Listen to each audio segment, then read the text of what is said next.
Assalamualaikum warahmatullahi wabarakatuh. Hai teman-teman, kembali lagi sama Rima. Oh ya, perkenalan dulu nih.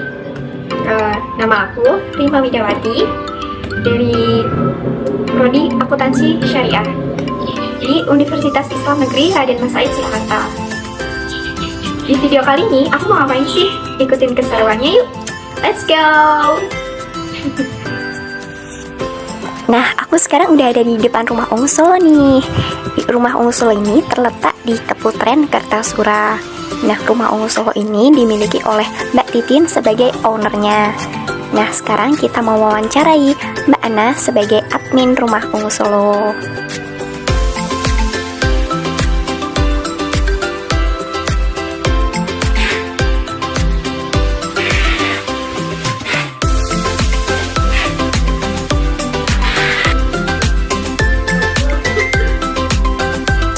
Sejak tahun berapa sih Mbak rumah Ungu Solo ini didirikan?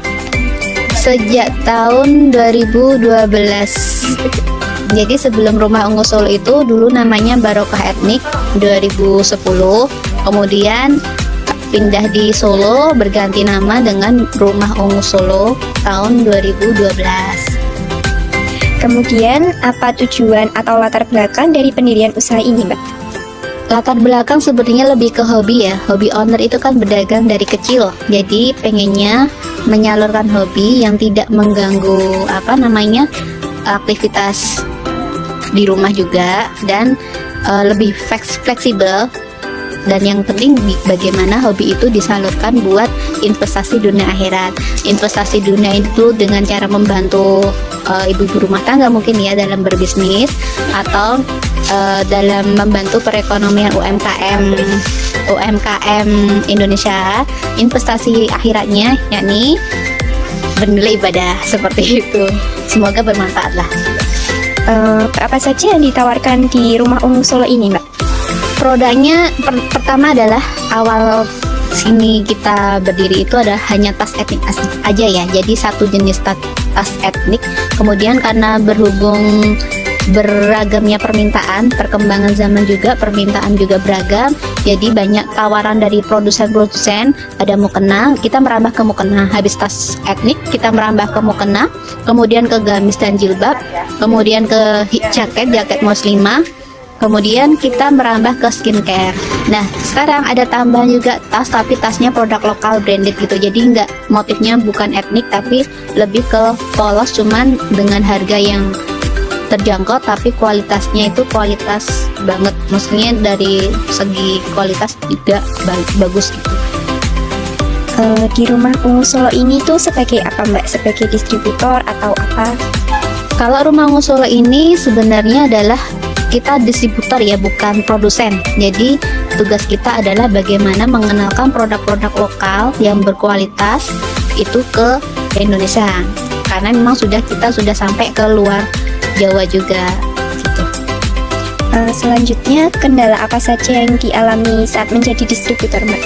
Kendalanya pertama memang ini sih, kita menemui produsen tapi produknya itu bagus, maksudnya masih diminati, tapi tim marketingnya nggak ada, maksudnya limit gitu ya. Jadi sebagai distributor, bagaimana tugas kita adalah mengemas produk itu dengan baik, seperti membuat video review atau membuat video foto atau foto produk ya, atau review produk itu. Jadi mengemas produk dengan sebaik-baiknya.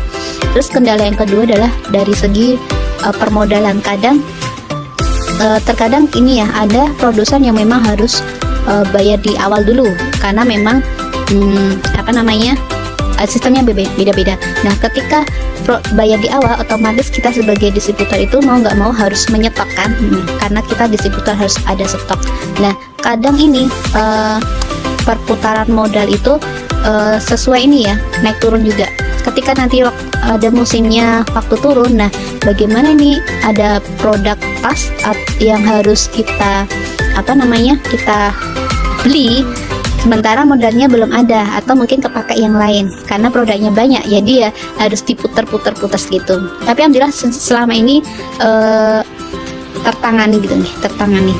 Terus untuk yang ketiga adalah, jadi untuk marketing ke marketing digitalnya itu kita memang kurang ya, karena memang kita belum fokus ke keluar. Jadi kita insya Allah masih ikhtiar di pembelajaran buat agen reseller, bagaimana cara memulai bisnis atau mengelolanya. Yang kedua, bagaimana kita memotivasi mereka biar mereka itu tidak patah semangat gitu. Terus yang selanjutnya mungkin ini ya, karena toko kita adalah belum 100% toko ya, jadi masih bersatu dengan rumah. Jadi belum bisa terkelola untuk penampilan toko itu, memang kita masih dalam bentuk rumahan. Jadi ya bisa dilihat lah nanti sekitar sini belum bisa sebagai toko pada semestinya, pada umumnya. Jadi ya nggak apa-apa, yang penting kita masih jalan di tim karena kebanyakan kita ada online. Selanjutnya, apa boleh tahu Mbak berapa omset yang didapatkan per bulannya di Rumah Ungu Solo ini? Omset saat ini insya Allah alhamdulillah ya sampai ini 300 sampai 500 juta. Tapi memang tergantung musim juga. Ketika nanti mendekati Ramadan biasanya permintaan seperti mukena itu kan banyak. Jadi insya Allah omsetnya lebih dari itu. Lalu apa Mbak pesan dari Mbak Ana untuk para pengusaha atau yang ingin membuka usaha di luar sana? Pesan untuk kalau sebagai produsen, yang pertama pesannya adalah ini sih, menciptakan produk yang memang dibutuhkan oleh masyarakat yang belum ada. Kalau misal mentok nggak tahu apa, mungkin bisa dicari, mungkin bisa join dulu di agen reseller di online shop sekitarnya. Karena cari online shop yang supplier atau online shop seperti Rumah Ungu Solo bisa jadi nih. Jadi bisa jadi batu loncatannya. Jadi cari yang amanah. Yang pertama yang amanah. Nah itu kalau misal belum ada modal, gabung dulu aja jadi reseller atau agen yang tanpa modal dulu. Nah banyak sekali itu, cari dulu marketnya itu kalian di mana gitu. Terus kalau mau jadi produsen yaitu yang ketiga ini, membuat tim produksi. Jadi harus punya tim. Terus yang ini keempat ini, sebelum ke semuanya ini dulu landasin dengan niat lillahi ta'ala. Jadi semua aktivitas itu tujuannya apa? Lillahi ta'ala, buat ibadah, usaha buat ibadah, seperti itu. Selanjutnya adalah fokus akan ini ya, produk kalian. Fokus dan terus ini usaha, fokus untuk mengevaluasi kira-kira kekurangannya apa, belajar karena memang masa kini sama dulu kan beda, zaman itu berubah.